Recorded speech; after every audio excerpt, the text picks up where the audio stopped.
New Hampshire could prove a turning point in the US presidential election. The race for the Republican presidential nomination is now down to just two main contenders. Joining us with more analysis on this is Professor of Political Science at the University of California, DeSipio. Louis, really appreciate your time. Thanks so much. Just explain for us why the stakes are so high in New Hampshire, especially for Nikki Haley. Well, this is sort of her last chance to show that former President Trump is vulnerable.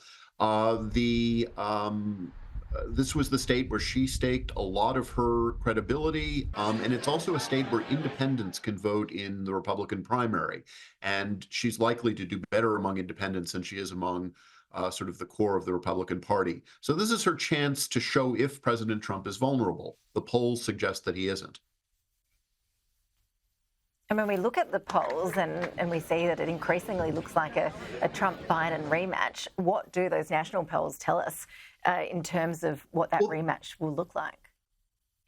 That's a very interesting thing, because those polls actually look better if Ambassador Haley were the Republican candidate. She does better against President Biden than former President Trump does.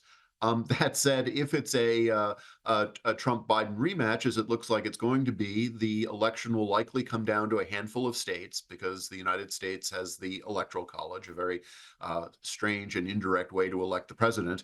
And the handful of states that will prove important, Arizona, Michigan, Pennsylvania, Nevada, are states that are pretty evenly divided. President Trump has a slight advantage in a couple of them, but, small enough that there will be a very active race for the next 10 months to see who will be the U.S. president.